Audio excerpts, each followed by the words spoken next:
విశ్వ క్రీడా సంబరానికి వేళైంది. ఎప్పుడెప్పుడా అని ఎదురు చూస్తున్న క్షణం రానే వచ్చేసింది. ప్రపంచమంతా కూడా ఒక్క చోట చేరి క్రీడాలంకలో విహరించే అరుదైన సందర్భానికి మరికొన్ని గంటల సమయం మాత్రమే ఉంది. 100 ఏళ్ల తరువాత ఫ్యాషన్ సిటీ ప్యారిస్ మరోసారి మెగా ఈవెంట్ కోసం ముస్తాబైంది. నేటి నుంచి ఒలింపిక్స్ పోటీలు ప్రారంభం కాబోతున్నాయి. దేశాల సరిహద్దులను చెరిపేస్తూ క్రీడాకారులు అద్భుత విన్యాసాలతో కనువిందు చేయబోతుంది. ఇక 17 రోజుల పాటు సరికొత్త క్రీడా లోకంలోని విహరించేందుకు యావత్ ప్రపంచం ఎదురుచూస్తోంది.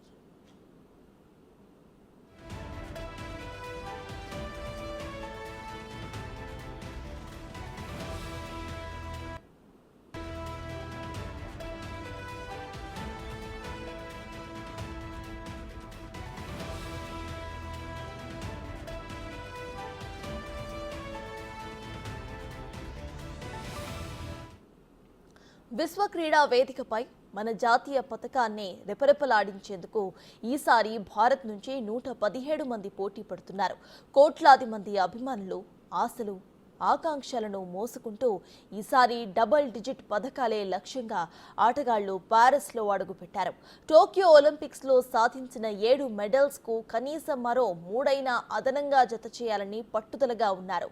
ఇక జావెలిన్ థ్రోయర్ నీరజ్ చోప్రా, బాక్సింగ్లో నిఖత్ జరీన్, వెయిట్ లిఫ్టర్ మీరాబాయి చారు, బ్యాడ్మింటన్లో పివి సింధు, రెజ్లింగ్లో వినేష్ ఫోగాట్లో పథకాలు తెస్తారని ఆశలు ఉన్నాయి.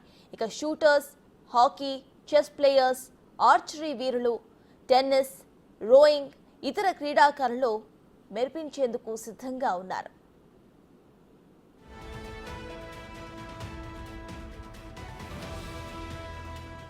కరోనా నిబంధనల నడుమ జరిగిన టోక్యో ఒలింపిక్స్ కు పెద్దగా అభిమానులను అనుమతించలేదు.